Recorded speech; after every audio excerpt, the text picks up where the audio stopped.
Mas o ien, até 2 anos atrás, estava 120. É que o ien desvalorizou com a pandemia e lá ficou desvalorizado. Então é assim, o Brasil, quando você tira a carga tributária, é um dos países mais baratos do mundo para o fabricante vender um carro. Os fabricantes de automóveis no Brasil não ganham muito dinheiro, ganham pouco. Que é a razão pela qual a Ford saiu do Brasil. Uma montadora é uma empresa racional. Ela não vai embora de um país se ela está ganhando dinheiro. Ela foi embora porque ela perdia dinheiro todos os anos.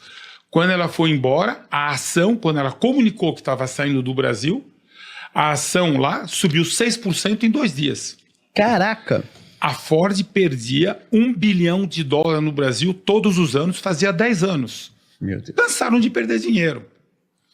Então, o Brasil é um país muito complicado para uma montadora. O aço no Brasil custa 30% mais caro que o aço lá fora.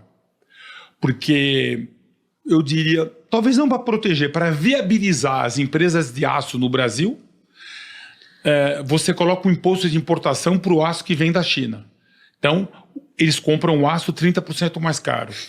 A alíquota de importação média de uma autopeça no Brasil é 16%. Conclusão, o carro no Brasil ele é intrinsecamente mais caro que um carro no Japão, ou nos Estados Unidos, ou na Europa, e você vende ele por menos. Ou seja, as montadoras não ganham muito dinheiro no Brasil, mas nós pagamos caro, porque o carro é um vetor de imposto. Tanto assim é um vetor de imposto que na reforma tributária, onde nós vamos pagar entre 26% e 27,5% de IVA, não está fechado ainda a conta, mas o IVA mais alto do mundo é o da Hungria, 27%. Hungria, hein, gente? Olha que país eco. Nós talvez vamos pagar 27% ou 27,5%.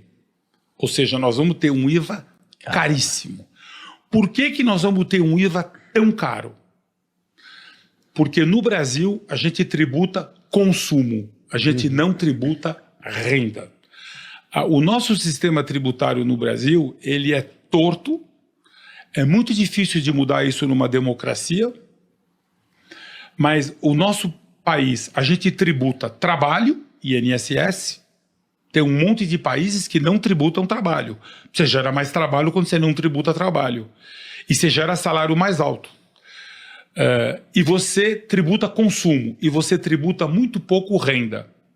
Para vocês terem uma ideia, o imposto de renda no Brasil é 25% da arrecadação total do governo, quando você conta federal, estadual, municipal.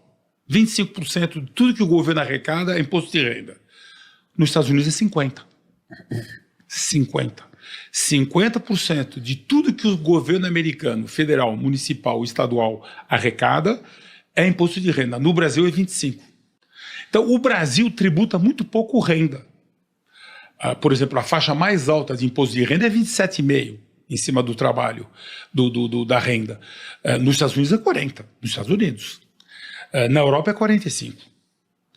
Então, para mudar isso daí, então, a gente teria que mudar um monte de coisa no nosso país. Mas então, como o Brasil ele tributa pouco renda, ele tem que tributar algum lugar.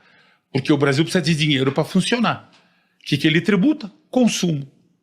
Então a gente paga bem mais caro um automóvel que a gente compra, porque o carro é um vetor de arrecadação de imposto.